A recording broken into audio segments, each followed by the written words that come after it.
es estudiar las industrias de procesos químicos más importantes que se desarrollan en nuestro país, ¿no? Entonces, aquí tenemos industria de cemento, industria de cerámicos, tenemos tratamiento de agua, tenemos la parte de vidrio, etcétera. Entonces, el curso permitirá que ustedes puedan visualizar los procesos químicos integrados como unidades de producción. ¿Qué significa esto? Eh, Normalmente, un proceso industrial es una secuencia de una serie de operaciones y procesos unitarios, ¿no? Ordenados secuencialmente, permiten que una materia prima o las materias primas se transformen en productos valiosos. Bueno, ¿cómo es la calificación del curso? Eh, el curso, en general, tiene 6 informes. El curso necesita 6 notas en la parte práctica. Normalmente, en la semana 3, 5, en la semana 7, se presentan estos informes. Esto ya dependerá de cada profesor, ¿correcto? Normalmente en la semana 3, 5 y 7 se presentan los informes, hay exposiciones. En la semana 8 ya es el examen parcial. Y en la semana 10, 12 y 14 se presentaban los informes 4, 5 y 6, ¿no? Y estos informes, tiempo atrás, eran pues informes de las visitas técnicas a las distintas empresas, ¿no? Eh, el día miércoles yo voy a comunicar a los de la sección A cómo es que vamos a realizar esto. Esto es de una manera general que siempre se ha hecho. Yo ya tengo un trabajo de ciclo que van a realizar los alumnos que es de peso 2, ¿no? Un trabajo, cada, cada grupo va a realizar un trabajo distinto y las exposiciones van a ser entre la semana 12 y la semana 13, el trabajo final. Entonces, de estas 6 notas, o de estos 6 informes, se elimina uno, ¿no? Entonces aquí hay una nota promedio sobre cinco informes. Entonces, 14 semanas de clase, en la semana 15 está el examen final, eh, el promedio del curso viene a ser eh, el promedio de informes, el examen parcial y el examen final es peso doble, ¿no? Peso doble. Entonces sobre 4. Entonces esta nota debe ser mayor o igual a 10 para aprobar el curso, ¿no? Bueno, lo que contemplamos en este curso, bueno, en esta semana y la próxima tenemos una introducción a los procesos industriales, equipos industriales. En el capítulo 2 tenemos los principios de tratamiento de agua potable, tratamiento de efluentes industriales, anodizado el aluminio, procesos de producción de cerámicos, refractarios, vidrios, producción de cemento, metalurgia extractiva, cobre, zinc. Nuestro país es eh, históricamente un país productor de metales. Cobre y zinc, se produce mucho zinc. Tenemos una refinería, la refinería que funciona acá en Cajamarquilla, que es la refinería de zinc. Es una de las 4 refinerías más importantes en el mundo, ¿no? Ahí también ha habido muchos ex estudiantes que trabajan ahí y que han hecho prácticas también en la refinería Cajamarquilla. Históricamente es Cajamarquilla, ¿no? Pero dependiendo de la, eh, digamos, de los dueños que este, tenían el control de la empresa, bueno, tenían un nombre, ¿no? Desde el año 2000, algo por ahí, se llamó Votorantim Meta es una corporación brasilera que tenía a su cargo. No creo que ahora se ha vendido una parte, ¿no? Bueno, ya son temas corporativos, ¿no? Eh, bueno, también tenemos un tema de alcohol, producción de harina de pescado, hablaremos también sobre polímeros, eh, proceso de secado, refrigeración, producción de fertilizantes, veremos un poco de química ambiental, ¿no? Que hoy día es un tema muy importante, puesto que los procesos industriales hoy en día se exigen de que pues hagan tratamientos de los residuos que un proceso industrial genera, ¿no? Que podrían ser efluentes, tenemos líquidos, que podrían ser gases, también sólidos, ¿no? De esa manera evitar impactar al ambiente lo menos posible.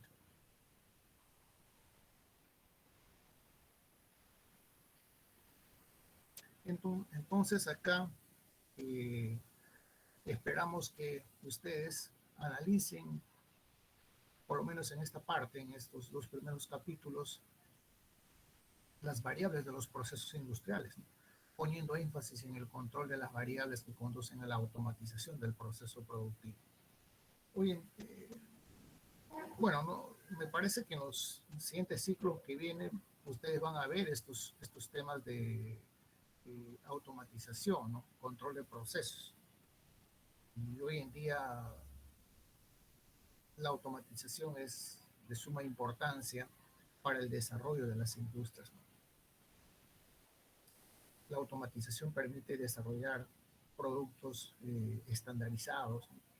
Cada vez más exigentes en cuanto a propiedades, características, etcétera.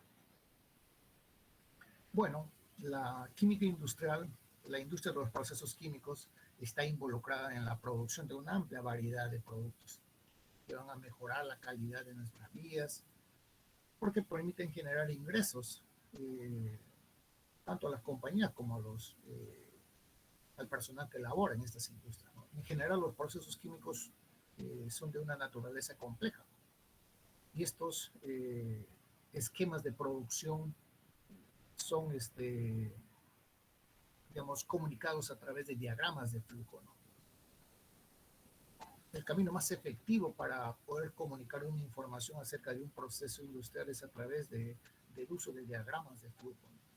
En los diagramas de flujo se puede indicar eh, en las diversas líneas qué variables se están controlando: presión, temperatura, flujo, flujo de vapor, flujo de aire, etcétera, etcétera. De modo tal que el proceso en su integridad sea totalmente controlado. ¿Y para qué sirve eso? Para lograr un producto con características especificadas, ¿no? De modo tal que ese producto siempre salga eh, con las características estipuladas. Por ejemplo, una Coca-Cola, una Inca-Cola, una cerveza, de cualquiera de las marcas que hay, por ejemplo, tiene un color, tiene un sabor, tiene un olor, etcétera, etcétera. Y siempre ya la sociedad está acostumbrada a un olor, a un color, a un sabor en los productos. Cualquier alteración pues implica dudas, ¿no? En el consumo de la sociedad hace de estos productos. Entonces, un producto que ya está establecido en el mercado cada vez requiere ganar más mercado, ¿no? Y para ello requiere siempre mantener la calidad de ese producto. Los procesos químicos frecuentes involucran sustancias que pueden tener alta reactividad química, cloro, por ejemplo, ácido clorhídrico, ácido nítrico, por ejemplo. Eh, Otros pueden ser altamente tóxicos, mercurio, cianuros, etcétera, ¿no? Otros pueden ser vapores corrosivos, ¿no? como por ejemplo los vapores de ácido clorhídrico, vapores de ácido nítrico, u otros tipos de vapores como, o gases, por ejemplo, como sulfuro de hidrógeno, por ejemplo, o vapores como SO2, que son tóxicos y a la vez también son corrosivos, ¿no? Y ahí entra otra parte, ¿no? ¿Qué hacer con esos tipos de gases? Por ejemplo, el dióxido de azufre, el sulfuro de hidrógeno, eh, o el CO2 o el NO, que son, eh, por ejemplo, el NO, el NO o en general los NOx son gases que cuando salen a la atmósfera acidifican la atmósfera y generan lluvia ácida. Lo mismo sucede con el SO2 a través de procesos fotoquímicos. Ese es un tema de la química atmosférica. Bueno, en ese campo yo me desenvuelvo, al igual que en tratamiento de efluentes. La química atmosférica es un tema sumamente apasionante porque muchas reacciones químicas se suceden en la atmósfera, ¿no? Unos para generar sustancias contaminantes y otros para también desintegrarlos, ¿no? También, también en los procesos industriales se requieren controlar presiones, temperaturas, distintas variables de un proceso, ¿no? Hay procesos que operan a altas presiones. Se requieren vapores, por ejemplo, ¿no? Vapor de agua, calderos, alta presión, alta temperatura. Y estos vapores podrían servir, por ejemplo, para llevar a cabo una etapa de evaporación, concentración de soluciones, u otras actividades industriales, como podría ser lavado de telas, por ejemplo, lavado de botellas. Las botellas hay botellas retornables, como llaman, ¿no? Una botella de cerveza, por ejemplo, sale a la ciudad y nuevamente regresa. Esas botellas tienen que ser lavadas y luego tienen que ser esterilizadas, ¿no? Con vapor. Entonces, estas y otras características pueden conducir a una gran variedad de consecuencias que pueden ser potencialmente serias, ¿no? Pueden incluir explosiones, como en el caso de los calderos. Por eso hay eh, ciertos tipos de mecanismos para controlar esa presión. Daños ambientales, liberación de CO2, por ejemplo, ¿no? Liberación de NOx en algún proceso industrial. Entonces, hoy en día hay que controlar eso, ¿no? Para evitar afectar la calidad del ambiente. Y afectar al ambiente significa perjudicar muchas veces por décadas a un ambiente, a un área, a una zona determinada. Eso podría ser, por ejemplo, a través de lluvias ácidas, por ejemplo, ¿no? O a través de la eliminación de efluentes tóxicos a una fuente receptora. Entonces, estos daños en un río, daños al suelo, daños en la atmósfera, son inevitablemente amenazas a la salud pública. Hay muchos gases tóxicos que son generadores de asmas, enfermedades cardiovasculares, enfermedades broncopulmonares, etcétera, etcétera. Inclusive hay muertes, millones de muertes anuales debido al material particulado, ¿no? Es todo un tema dentro de lo que es la química de la atmósfera. La química industrial es la rama de la química que aplica los conocimientos químicos para la producción de una manera económica de diversos tipos de productos, ¿no? Estos conocimientos permiten pues minimizar hoy en día el impacto adverso sobre el medio ambiente. Eso es inevitable. Todo proceso industrial requiere hoy en día un permiso del Ministerio del Ambiente, ¿no? Bueno, y varios ministerios que entran a tallar en eso para garantizar que las operaciones que vayan a realizar tienen las condiciones adecuadas para poder hacer los tratamientos de los residuos que ese proceso va a generar, ¿no? En ese sentido, el laboratorio también cumple una función muy importante en las industrias, ¿no?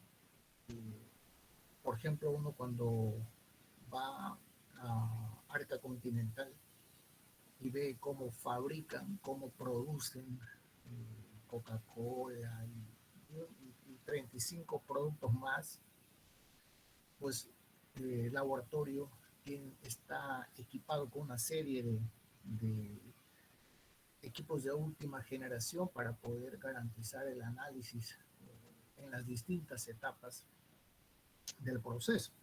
Entonces, hay análisis de agua, entonces ellos necesitan acondicionar, por ejemplo, el agua de subsuelo para producir las bebidas que allí desarrollan.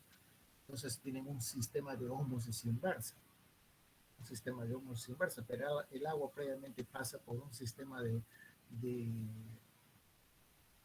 carbón activado, etcétera, para poder eliminar diversos tipos de impurezas, y ya finalmente por un proceso de ósmosis inversa para obtener el agua con la concentración deseada. Entonces, en estos procesos ellos obtienen dos tipos de agua, ¿no? Un agua que es el agua diluida y el agua que es concentrada en sales. Entonces, esa agua concentrada es de vuelta nuevamente al pozo, ¿no? Entonces, el laboratorio pues cumple un rol importante durante el desarrollo de estos procesos, ¿no? Porque permiten controlar distintas variables que podrían ser concentración, que podría ser olor, sabor, etcétera, eh, para poder garantizar de que el producto final va a tener siempre, ¿no?, la característica especificada. Estas operaciones unitarias son las mismas, sea cual sea la naturaleza específica del material que se procesa. Y, por ejemplo, nosotros podemos estudiar una operación unitaria como de evaporación dentro de la carrera de ingeniería química. Pero otras carreras, como por ejemplo en la industria alimentaria, también estudian evaporación. Pero los principios son los mismos, ¿no? No hay un proceso de evaporación que use una matemática distinta a lo que, por ejemplo, los ingenieros químicos lo hacen. Entonces, por eso es que nosotros estudiamos operaciones unitarias y no enseñamos cómo hacer gaseosa, cómo hacer queso o cómo hacer algún producto específico, porque estos procesos o estos productos finales son consecuencias de una serie de operaciones y procesos unitarios que están organizados de una manera secuencial. Entonces, por ejemplo, una molienda se realiza siempre en un molino, ¿no? Ahora, un molino va a utilizar como medio para reducir el tamaño eh, bolas de acero, bolas de acero. Entonces hay una molienda que va a permitir determinar un cierto tamaño de partícula, por ejemplo, 300 micras, que sirve para hacer flotación de minerales, por ejemplo, ¿no? O hacer una etapa de chancado primario o secundario para reducir el tamaño hasta un cierto nivel para poder hacer posteriormente una lixiviación de la parte valiosa de ese mineral. Y eso se hace así en cualquier parte del mundo, ¿no? Por eso se estudia la operación unitaria como tal. Ahora, ¿cómo lo organizamos? Hay algunos que podrían tener, por ejemplo, una etapa de lixiviación, vamos a decir 500 metros de longitud de un cerro que han vuelto a formar como consecuencia de extraer el material, lo han tratado convenientemente, podría tener 15 o 20 metros de altura, pero otros podrían tener más de 1 kilómetro. Pero va a ser la misma, ¿no? Va a ser la misma y por lo general ese proceso de lixiviación siempre se realiza con ácido sulfúrico. Ya las concentraciones están estipuladas. Entonces tenemos transporte de fluidos, por ejemplo, ¿no? Transporte de fluidos a través de Profesor, tuberías. Dígame. disculpe que lo interrumpa, pero ¿usted está en la misma diapositiva uno o está avanzando? No, Por- estoy, eh, estoy, ya debe estar como la diapositiva 8 por acá. ¿Por pero qué? no está compartiendo, sí, porque en la pantalla solo sale la uno. Pero yo pregunté hace un momento para iniciar que si estaban viendo. Se ve la uno nomás. Por eso le consultaba. Si está en qué diapositiva. Ahí ¿Ven está, esta ahora sí. diapositiva? Ahora sí, ahorita sí, pero estaba fijada en la uno hace rato. No, yo ya, pero es que yo cuando presento la diapositiva, yo pienso que está avanzando, ¿no?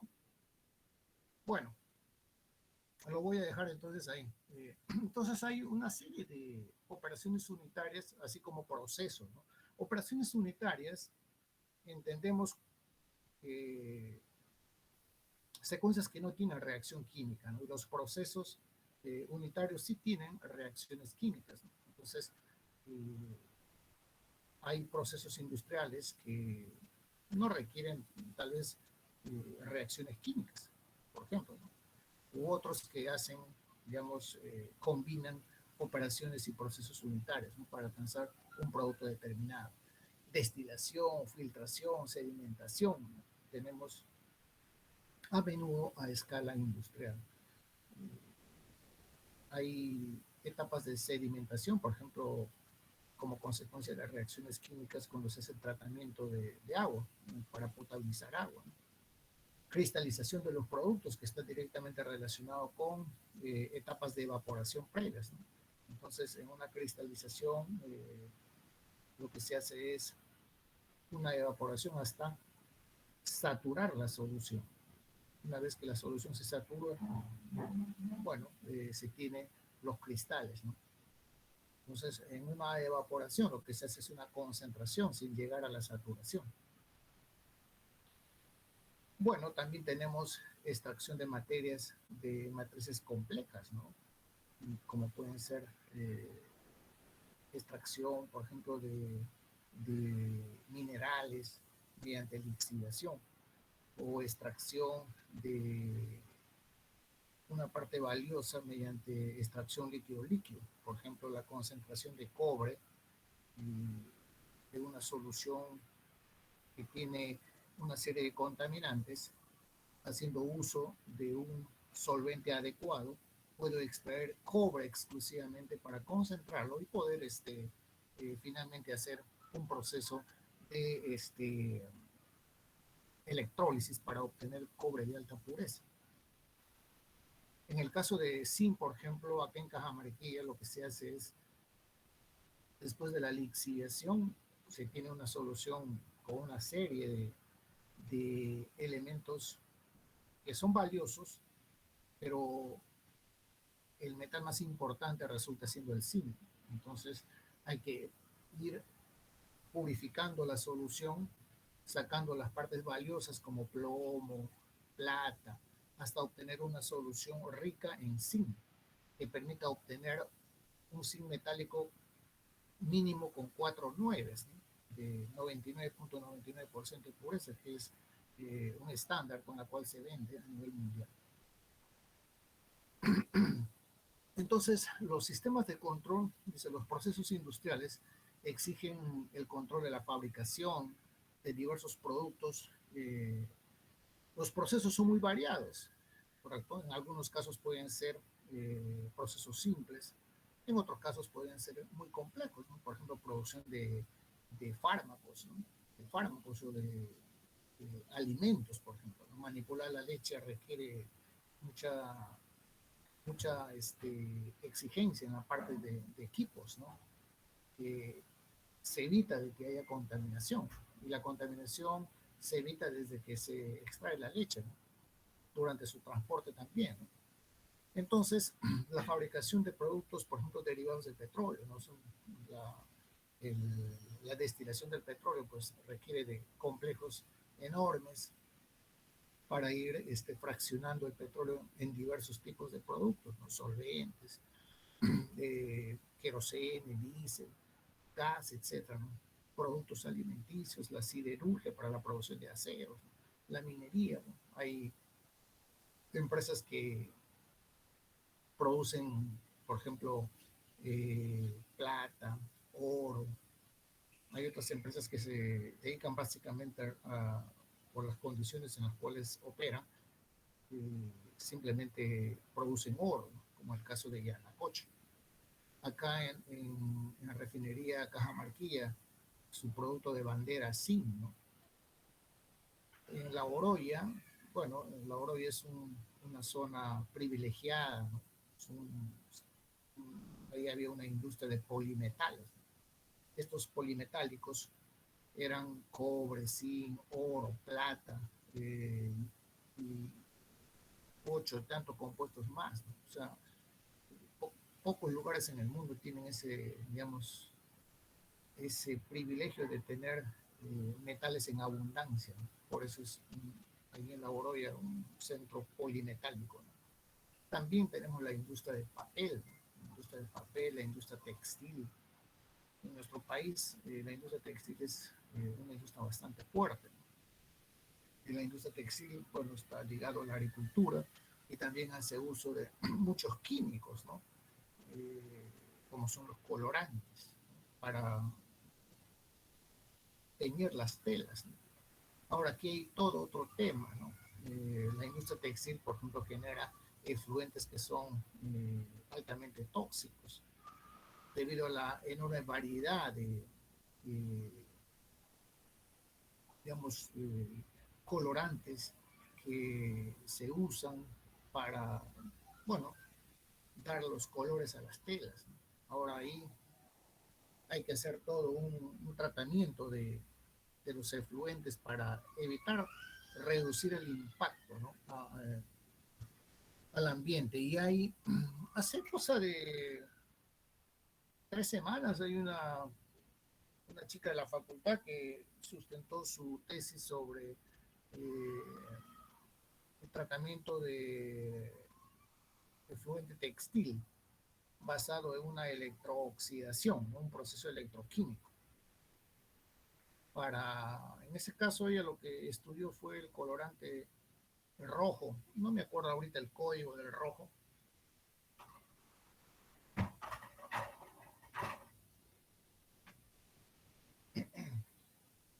Entonces, fue muy interesante porque hay distintos procesos en el ámbito del tratamiento de efluentes que pueden ser usados, ¿no? Para poder, en algunos casos, remover los contaminantes, que pueden ser metales, por ejemplo, aceites y grasas, o en algunos casos, utilizar métodos que mineralizan los contaminantes, ¿no? Una mineralización, en pocas palabras, significa convertir compuestos orgánicos en dióxido de carbono y agua, ¿no? Agua. Esos son los tratamientos de oxidación avanzada, ¿no? Bueno, también tenemos otros tipos de industrias, ¿no? Pesquera, azucarera, plásticos, fertilizantes, etcétera. Y todos ellos, de una u otra manera, requieren de procesos, digamos, automatizados para poder desarrollar la actividad. Por ejemplo, en la industria de cemento, tenemos, bueno, en la industria cementera lo llaman horno rotatorio, ¿no? Ese horno rotatorio para nosotros es un reactor químico, pero ese reactor químico tiene pues 50 a 100 metros de longitud, ¿no? Y trabaja con temperaturas que van entre 1000 a 1700 grados para producir un producto llamado clinker. Entonces, ¿cómo controlar esos procesos? ¿No? Velocidad de rotación del horno. Estamos hablando de una estructura sumamente pesada. Eh, Se maneja un quemador para poder producir una flama que mantenga esos niveles de temperatura. O sea, hay una serie de controles que se tienen que realizar para poder producir el cemento que está especificado para un uso en particular, ¿no? Porque hay varios tipos de cementos.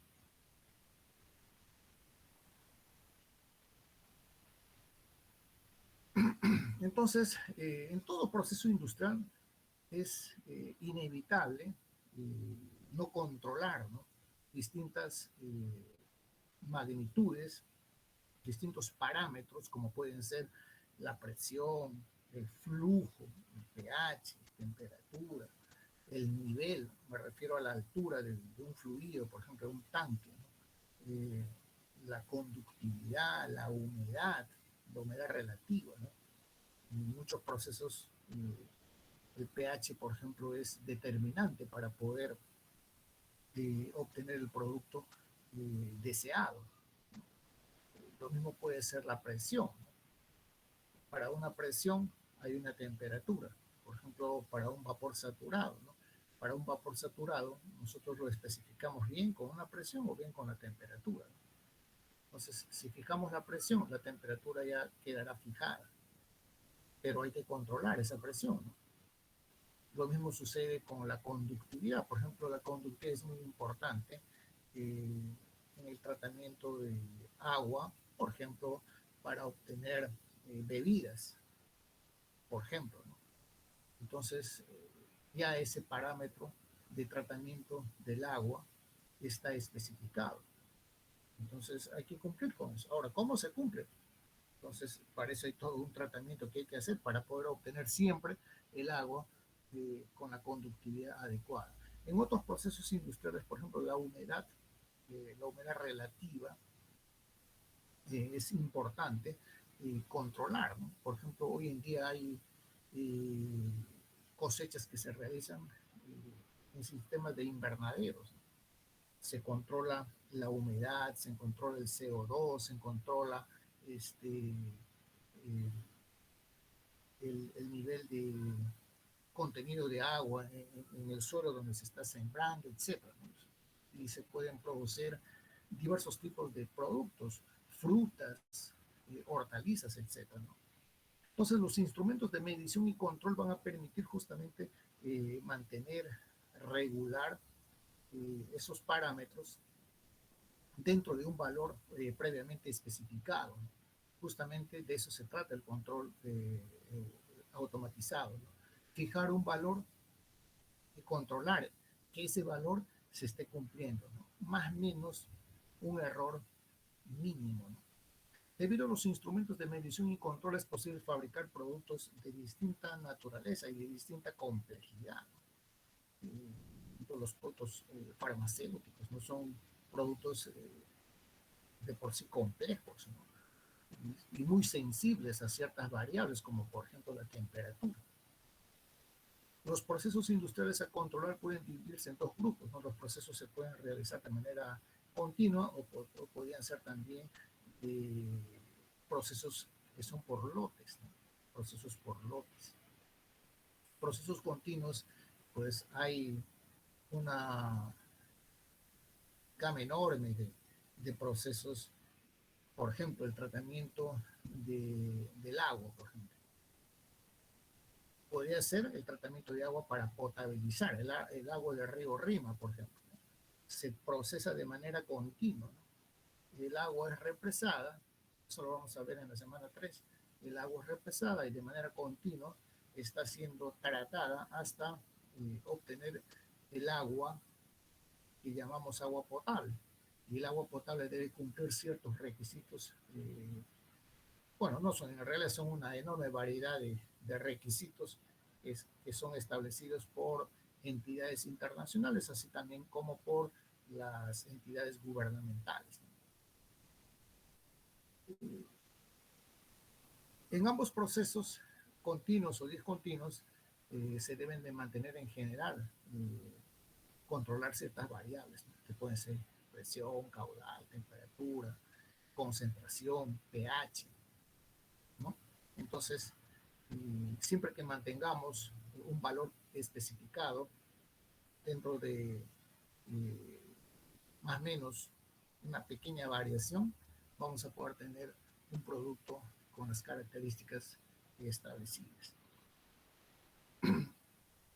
Por ejemplo, un control automático, vamos a suponer que esté controlando 20 litros por minuto de un fluido, ¿no?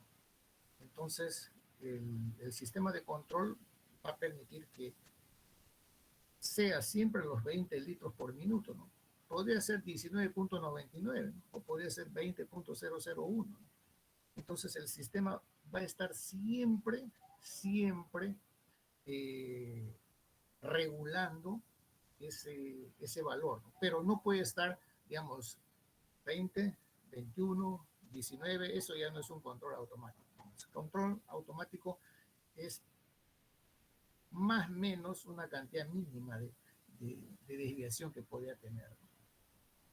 Entonces, en un proceso industrial siempre vamos a tener variables que manipulamos, variables que medimos y luego las contrarrestamos con las que ya están establecidas. De esa manera se pueden hacer correcciones o podemos decir que el proceso de manera integral se está llevando a cabo correctamente, ¿no?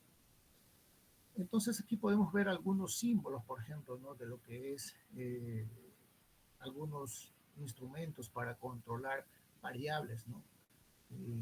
Por ejemplo, un amperímetro, un voltímetro, un condensador, una batería, resistencias, etcétera, ¿no? Que van a ser especificados en ciertos planos que vemos las distintas áreas de la ingeniería lo desarrollan, como los, los planos que realizan los ingenieros eléctricos, etcétera, ¿no? Entonces vamos a tener, por ejemplo, qué significa esto, esta línea con líneas paralelas, ¿no? Como se ve acá. Entonces este es un control, un control es una, digamos, cuya condición para controlar se transmite mediante una señal de aire, ¿no? Una señal neumática. Eso significa regular una presión. O esto que ven acá es una señal eléctrica, ¿no? Y así por el estilo se van a tener señales que están ya establecidos en un sistema. Por ejemplo, acá podemos ver válvulas, ¿no? Válvulas. Una válvula manual, por ejemplo, una válvula manual, una válvula de diafragma, una válvula que es operada eléctricamente, etcétera, ¿no? Y estas válvulas pueden recibir, sobre todo las válvulas que son válvulas inteligentes, reciben una señal que podría ser una señal neumática o podría ser una señal eléctrica. Y dependiendo de esa señal, esta válvula, por ejemplo, podría de pronto cerrarse totalmente o de pronto abrirse totalmente para dejar, digamos, si se abre totalmente, dejar pasar el máximo flujo posible, o si se cierra totalmente, restringir el paso del fluido. Pero cuando ya se está establecido un determinado flujo, entonces esa válvula siempre va a mantenerse en un cierto nivel de apertura para dejar pasar ese flujo preestablecido. Y normalmente estas válvulas trabajan, digamos, con otro accesorio, con otro dispositivo, que es una placa de orificio. Aquí, ahorita vamos a ver lo que es una placa de orificio. Acá se puede ver, digamos, un indicador de flujo, ¿no? Este FI significa un indicador de flujo. Entonces, un indicador de flujo, vamos a tener acá una placa de orificio. Entonces aquí, por ejemplo, se van a cumplir ciertos principios, un balance de masa, se va a cumplir un balance de energía, la ecuación de Bernoulli, Y esas ecuaciones se manipulan para poder definir una caída de presión, que va a haber un instrumento que registra esa caída de presión para poder regular el flujo de fluido que está pasando a través de esta tubería. Y así tenemos acá, por ejemplo, un, un, un rotámetro. Por ejemplo, acá un rotámetro es un equipo que permite controlar el flujo de un fluido en una posición vertical, mientras que este indicador que se llama indicador de tipo diferencial requiere de una caída de presión. Digamos, si el fluido está yendo de izquierda a derecha, entonces va a haber una presión a la izquierda y una presión a la derecha. Entonces, esa diferencia de presión es controlada para controlar el flujo. Entonces, aquí va a haber digamos, un instrumento, una conexión entre este instrumento que está determinando la caída de presión con la válvula. Y aquí se puede ver, ¿no? Aquí, en este punto, está este equipo, un equipo que se llama indicador de flujo tipo diferencial, que viene a ser una placa de orificio. Entonces, ¿esta placa de orificio en qué consiste? Es un disco que tiene un diámetro pequeño en comparación con el diámetro de la tubería, pero se tiene que cumplir la ecuación de continuidad, ¿no? Todo el flujo que ingresa a la tubería debe ser todo el flujo que está saliendo a través de la placa de orificio. Entonces, tenemos ahí un balance de masa, ¿no? Por continuidad, el flujo másico debe ser el mismo. Pero en términos de energía, la presión antes debe ser mayor a la presión después, para que el fluido pueda ir, digamos, de izquierda a derecha, por ejemplo, ¿no? Pero en otras situaciones podemos controlar, por ejemplo, el nivel, ¿no? Este es un tanque, y aquí tenemos un level control, un nivel de altura. Por ejemplo, un tanque podría estar recibiendo un flujo y también podría, de pronto, estar evacuando un flujo. Entonces, ¿cómo podemos saber si ya está en la Profe, altura? disculpe, Dígame. ¿está en la diapositiva número 14? Porque no... Sí, Ah, ya, ya, profe, está bien. estoy comentando esta diapositiva. Entonces, por ejemplo, acá, en, esta, en este sistema, este tanque, supongamos que este tanque está cerrada la válvula que sirve para sacar al fluido. Vamos a llenar ese tanque. Pero, ¿cómo podremos controlar si ya tiene la altura requerida? Entonces, para eso usamos un sistema de control que se llama level control, ¿no? Y tiene una válvula. Entonces, eh, cuando el nivel o la altura del líquido dentro del tanque alcanza lo especificado, automáticamente la válvula se cierra. La válvula se cierra, la bomba que está impulsando al fluido también se apaga. Entonces son sistemas de control. Ya no ponemos ahí a un operario a ver si ya está alcanzando la altura. ¿Qué pasa si son vapores tóxicos? ¿Qué pasa si son solventes, ¿no? Entonces, ya no podemos trabajar así, ¿no? Entonces, hay un mecanismo de control automático que adquiere la altura dada y automáticamente se apaga todo, ¿no?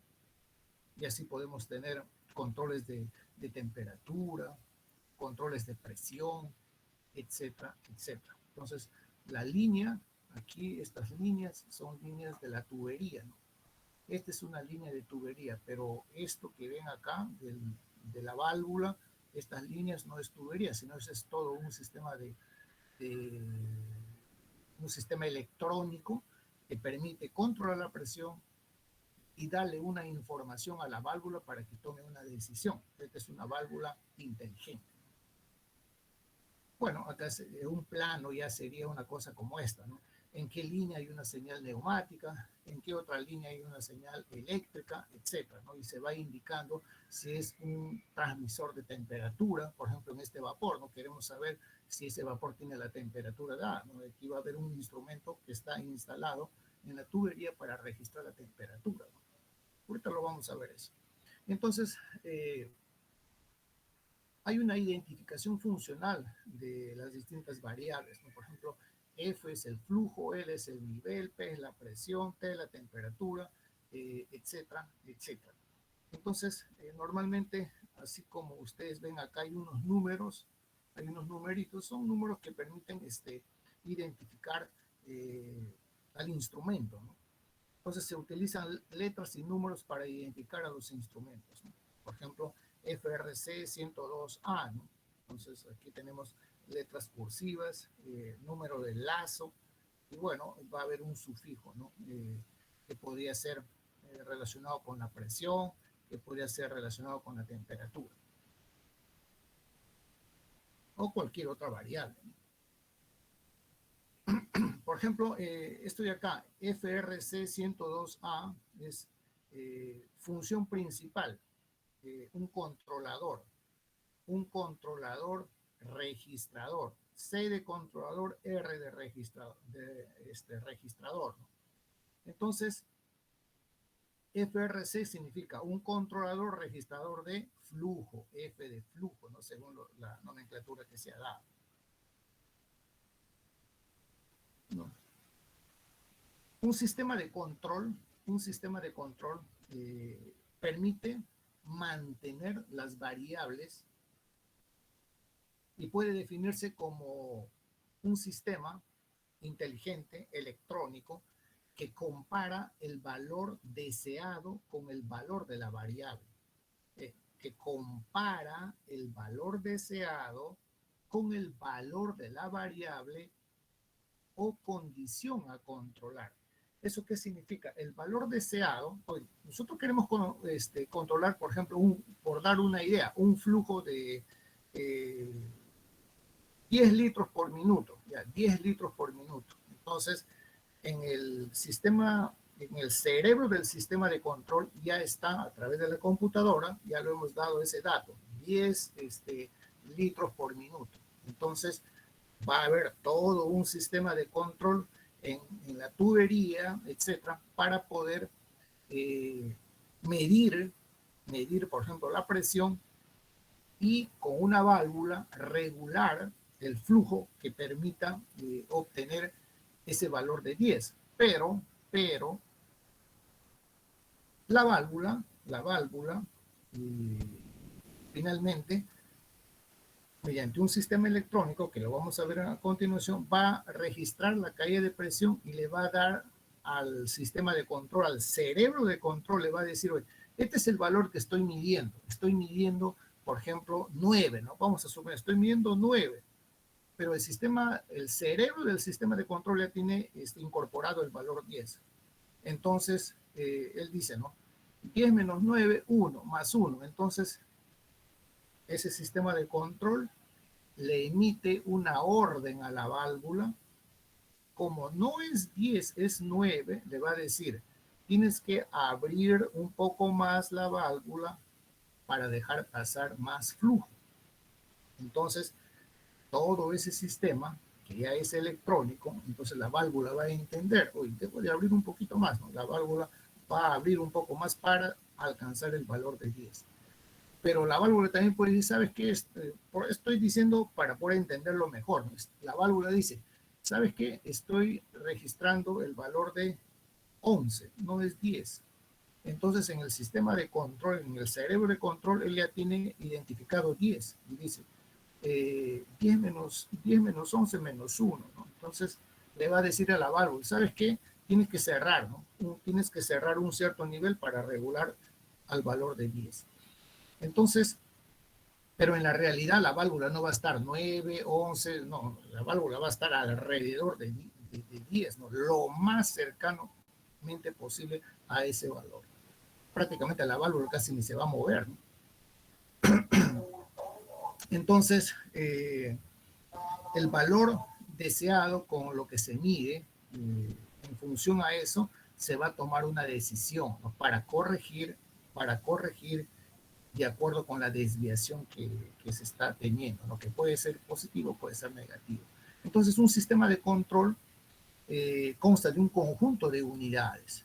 tiene un sensor o un elemento primario. Ahorita vamos a ver eso, un sensor o un elemento primario. El sensor o elemento primario está instalado en la tubería. Un elemento primario podría ser una placa de orificio, por ejemplo. Podría ser un sensor de temperatura que esté instalado dentro de la tubería y está en contacto con el vapor. Entonces, no es que es un termómetro que está dentro de la tubería, ¿no? Entonces va a tener un transmisor que también se llama elemento secundario. Este transmisor va a entender lo que el sensor está registrando, que va a ser, no es una temperatura, sino más bien es una dilatación. Entonces, esa dilatación, el transmisor lo entiende y lo convierte en una señal para que el cerebro de control pueda entenderlo. Entonces, esa señal que va a emitir el transmisor, el controlador, el cerebro del sistema de control, lo entiende y lo va a comparar con el valor que ya está registrado en él. Entonces, hecha la comparación, el cerebro de control va a mandar una orden a un elemento final de control. Un elemento final de control puede ser una válvula, ¿no? Válvula, se llenó el tanque al nivel deseado, cierra, la válvula se cierra automáticamente. Pero la válvula por sí sola no es suficiente, ¿no? Seguramente hay una bomba que está funcionando para que pueda lanzar al fluido, entonces la bomba también se debe apagar, ¿no? Etc. Entonces, el conjunto de unidades que recibe el nombre de lazo de control puede ser un sistema abierto o cerrado. Un sistema abierto, por ejemplo, calentamiento de agua, ¿no? En un tanque mediante una resistencia eléctrica. Lazo de control cerrado, regulación de la temperatura, por ejemplo, un intercambiador de calor, ¿no? O sea, en ambos hay una situación distinta, ¿no? En un lazo de control cerrado, nosotros especificamos, ¿no? A dónde queremos alcanzar o a dónde queremos llegar en cuanto a la temperatura. No es que, digamos, se dispara sin control. Aquí tenemos, por ejemplo, un sistema de control para un intercambiador de calor, ¿no? Y aquí se pueden ver los instrumentos, ¿no? Que van a estar colocados en un sistema. Por ejemplo, aquí tenemos un sensor, tenemos un intercambiador de calor que está recibiendo un flujo de vapor.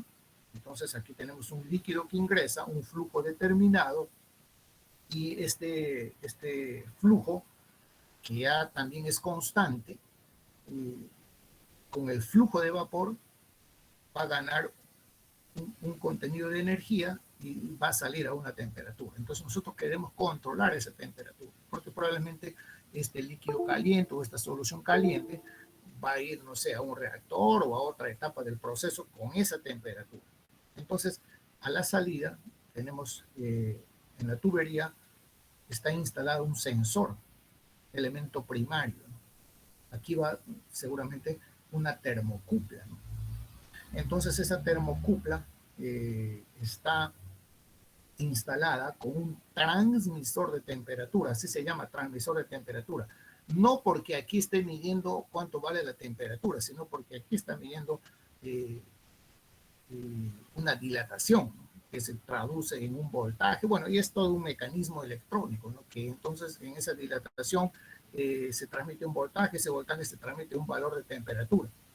Pero no es porque este equipo esté como el termómetro que usted conoce, ¿no? Que antes se usaba en el laboratorio, dice 50 grados, no está haciendo así. Entonces, este transmisor envía al cerebro de control donde ya está especificado el valor que queremos controlar, ¿no? Que hay un control de temperatura. Entonces, este controlador emite una señal a esta válvula, que puede ser una señal eléctrica o que puede ser una señal neumática. Entonces, dependiendo de lo que esté midiendo el sensor, entonces esta válvula podría abrirse o podría cerrarse, ¿correcto? Y aquí tenemos, por ejemplo, un transmisor industrial de temperatura, ¿no? En el transmisor nosotros, bueno, en el equipo vamos a poder ver la temperatura, pero no es porque aquí haya un termómetro, ¿no? Sino es un equipo electrónico, un dispositivo que convierte una dilatación en voltaje, el voltaje se convierte en temperatura y podemos estar viendo qué valores. Entonces, aquí hay toda una instalación hacia la tubería y aquí hay toda una instalación que va hacia el sistema de control. O sea, que es un registrador, un sensor, el elemento primario y el que registra y transmite esa información. Esos son transmisores industriales de temperatura. Similar, tenemos acá un transmisor de presión, igualito, ¿no? Parecidos. Entonces, pues yo quiero controlar en este punto, no sé, 5 bars, ¿no? Entonces, bueno, este equipo va a tener esa tarea, ¿no? De registrar 5 bars, ¿no? 5 bars de presión. Bueno, un sistema de control tiene 3 operaciones básicas, ¿no? Una medición, una decisión, una acción. Medición, decisión y una acción. La medición de la variable que se controla, ¿no? Entonces ahí hay una combinación de lo que es un sensor y el transmisor, que es un sistema electrónico, ¿no? Como ustedes ven en este equipo, ¿no? Una decisión con base a esa medición, el controlador, el cerebro va a decidir qué hacer, ¿no? Qué señal le va a dar a la válvula. Y la válvula también es un sistema inteligente que va a entender lo que le está llegando, ¿no? La acción, como resultado de esa decisión, entonces se debe efectuar una acción, ¿no? Y esa acción es lo que recibe, por ejemplo, lo que llamamos el elemento final de control. Ese elemento final de control, por ejemplo, podría ser una válvula, por ejemplo, podría ser una bomba, por ejemplo, ¿no? Entonces, un sistema de control tiene una medición, una decisión y una acción para controlar lo que queremos mantener dentro de un valor deseado en algún proceso industrial. Y aquí se puede ver, por ejemplo, fíjense ustedes acá, tenemos el elemento primario, un transmisor de temperatura, un controlador indicador de temperatura. Miren, aquí está enviando una señal eléctrica, y aquí hay un convertidor de señal eléctrica a señal de presión, señal neumática, ¿no? Entonces esta válvula inteligente va a recibir una señal neumática, una señal de aire con una presión determinada que le va a permitir tomar una decisión. Bueno, aquí tenemos una válvula, distintos instrumentos que podrían estar, dependiendo de las variables que se están controlando, ser instalados en las líneas de tubería, ¿no? Aquí tenemos una válvula, por ejemplo, ¿no? Una válvula, aquí tenemos una tubería, entonces aquí tenemos las conexiones que vienen desde el cerebro de control y que esta válvula lo va a recibir acá en esto que podría llamamos un cabezal, pero esto de acá es un servomotor, ¿no? Entonces recibe una señal neumática, recibe una señal eléctrica y aquí luego vamos a ver el vástago de la válvula que está directamente conectado con la abertura por donde pasa el fluido. Entonces esa abertura se puede controlar bien cerrándola totalmente, abriéndola totalmente o dándole un cierto nivel de apertura para dejar pasar el fluido que se desea, el flujo que se desea. Entonces, esta es una caldera, ¿no? Que aquí también tiene una serie de instrumentos como válvulas, registradores de presión, registradores de temperatura. En un sistema como una caldera, pues una válvula muy importante es lo que se conoce con el nombre de válvula de seguridad, ¿no? La válvula de seguridad es una válvula que controla la presión de la caldera. Nosotros no podríamos saber si hay una acumulación de vapor dentro de la caldera. Y lo único, si no controlamos ese parámetro, lo último que podríamos ver es una explosión, ¿no? Pero ya no estaríamos de repente en este mundo, ¿no? Entonces ahí hay una válvula en cuanto se excede la presión, automáticamente la válvula se abre totalmente y deja pasar todo el exceso de vapor hasta regular la presión y se cierra automáticamente. Las razones principales para poder controlar un proceso, tenemos el control automático de un proceso.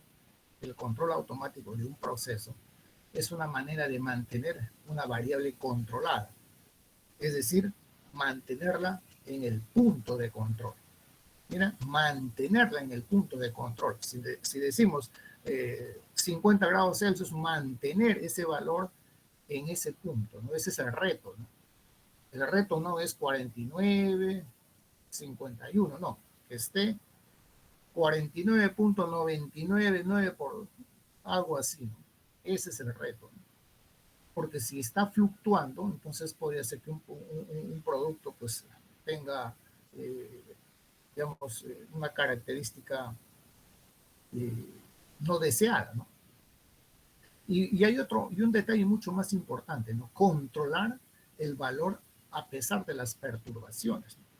Las perturbaciones pueden ser vibraciones que pueden hacer que el valor cambie. Entonces el sistema de control debe tener esa capacidad de responder si es que algo está de repente vibrando, corregir esos detalles, ¿no?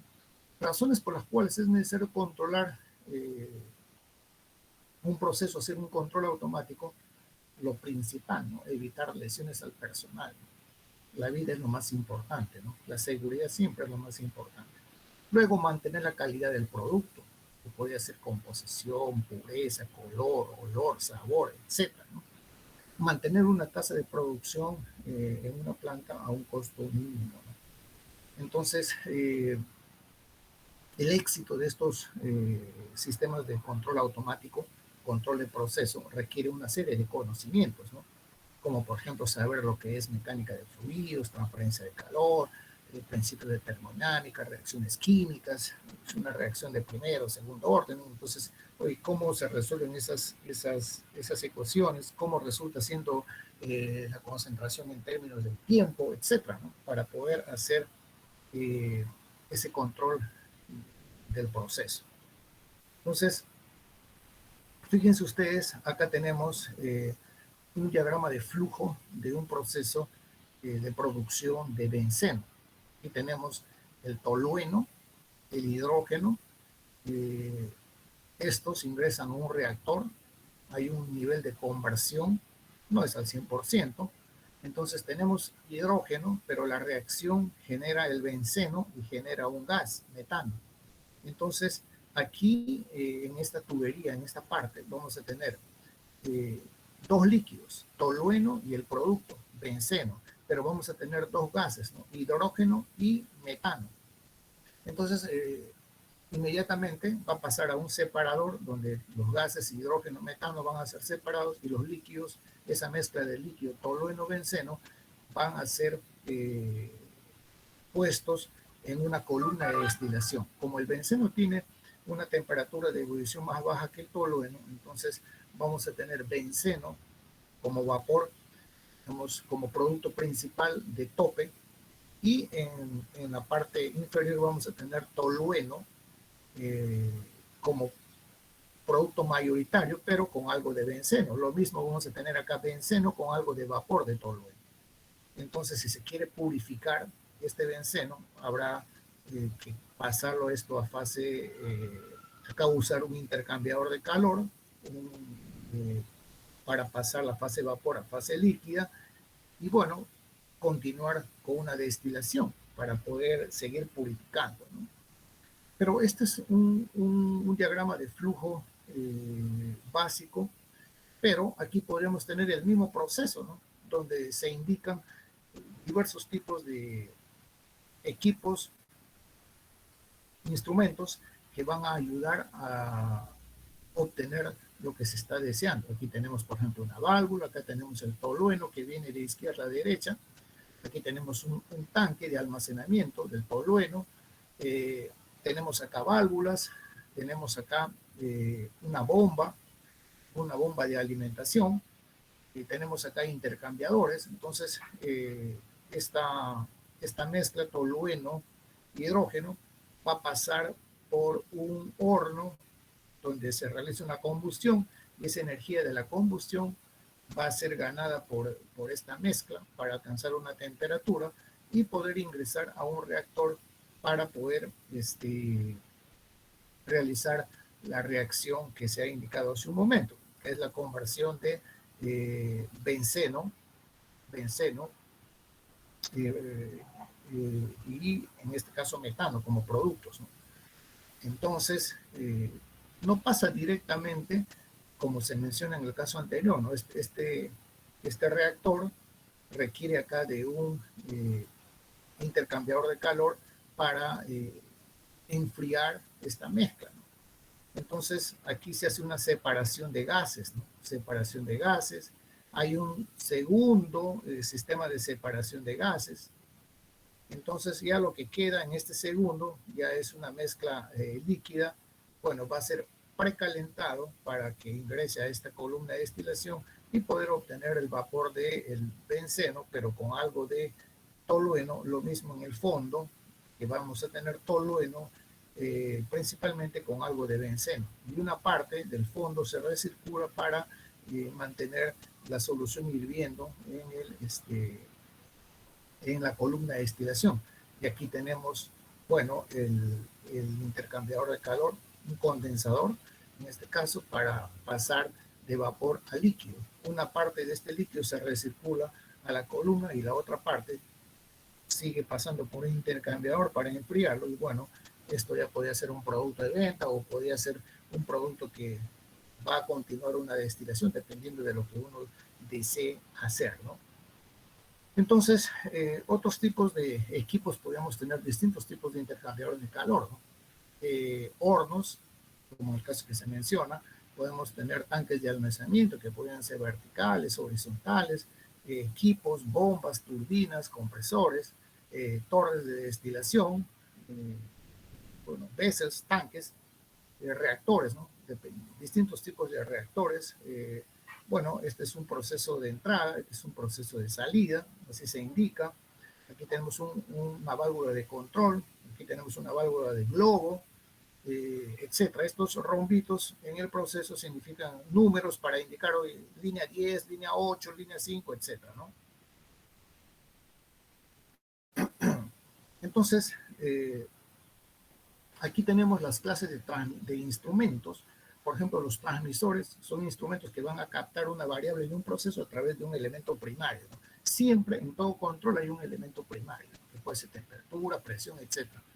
Y la transmiten a distancia a un instrumento que es un indicador, que es un registrador, un controlador o una combinación de estos, ¿no? Entonces, ¿cómo la transmiten? La transmiten mediante básicamente dos tipos de señales, ¿no? Que también están estandarizadas. Una señal neumática y una señal electrónica, ¿no? Una señal neumática va entre 3 a 15 PSI y una señal electrónica está entre 4 a 20 miliamperes de corriente continua, ¿no?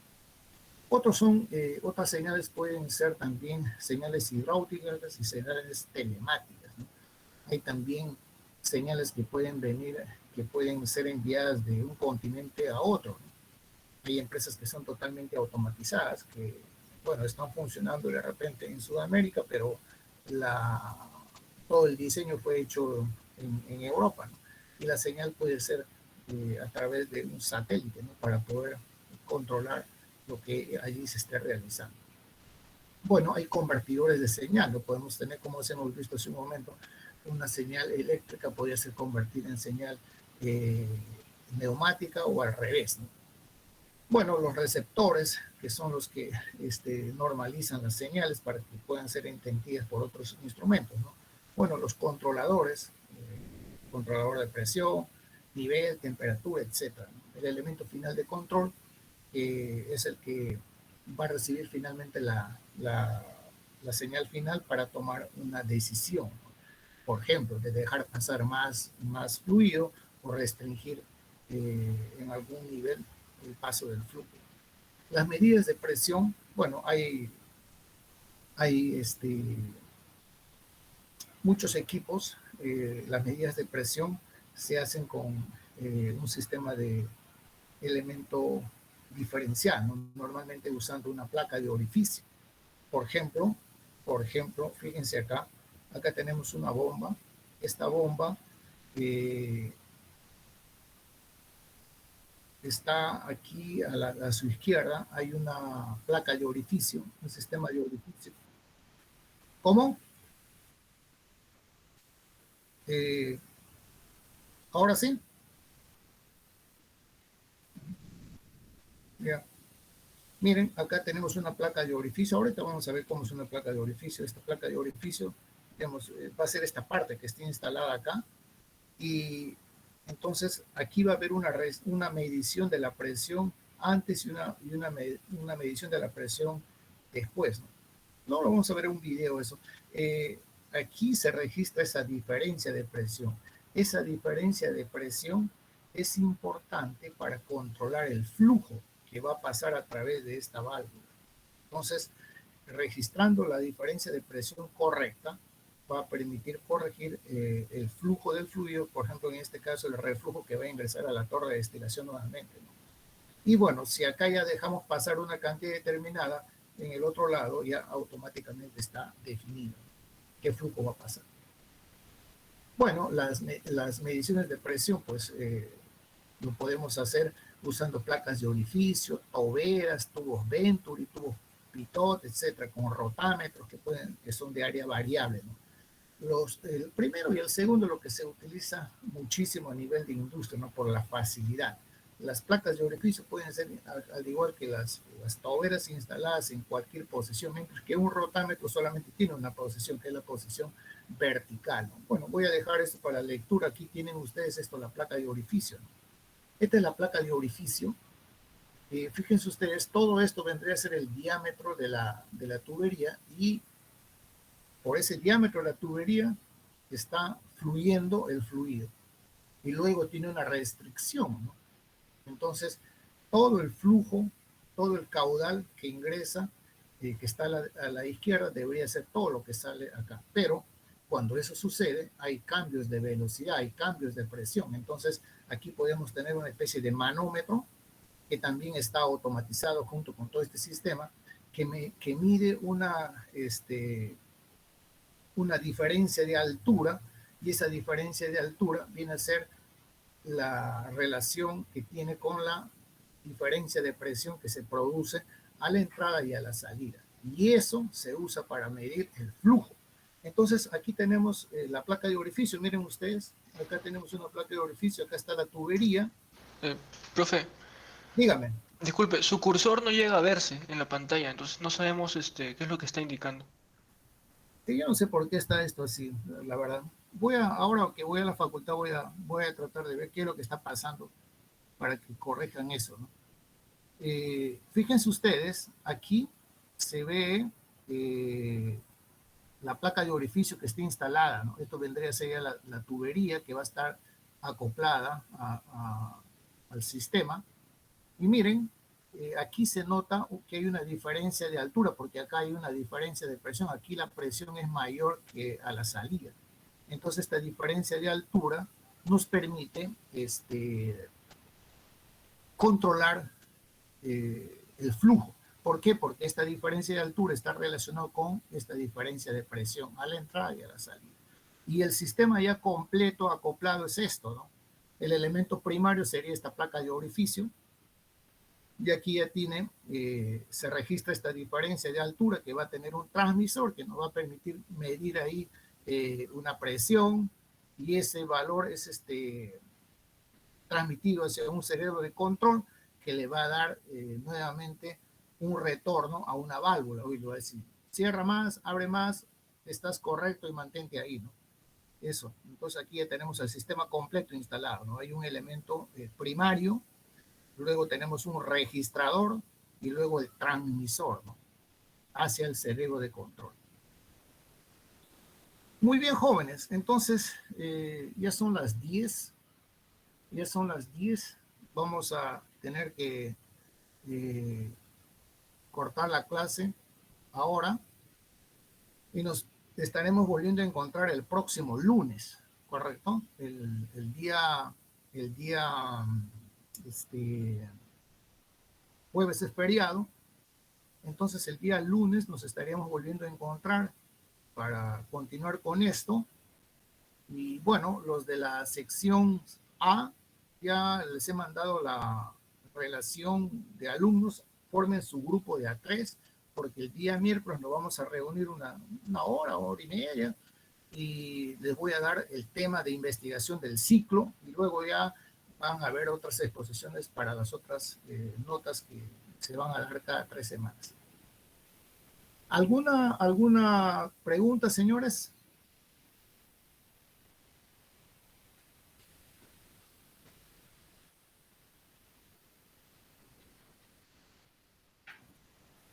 No, sí, pero también, sí, mira, también es bueno, ya les he mandado ayer un correo que ingresen a UniVirtual, ¿no?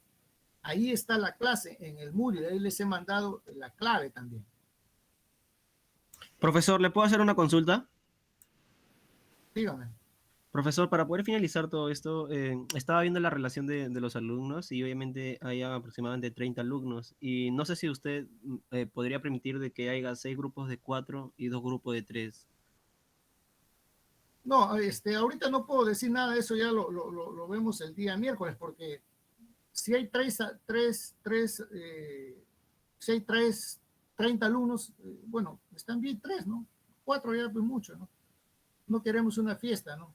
No, lo decía porque es posiblemente de que se puedan articular adicionales o bueno, se puede actualizar o usted, como usted mencionó también eso de la ampliación y todo ese caso, para poder Sí, pero analizarlo. yo no sé si se van a matricular más en el salón o van a estar en los otros, ¿no? No lo sé. Está bien, profesor, pero cualquier cosa ya lo estaremos coordinando Claro, el en día todo miércoles. caso, ya lo vemos el miércoles, ¿no? Yo voy a tratar de entrar el miércoles, si hay más o ya veremos. Perfecto, profesor. Muchas gracias. Muy bien, jóvenes, entonces ha sido un gusto saludarlos, darles la bienvenida y por favor ingresen al UniVirtual, ahí está las clases, todos los capítulos del curso.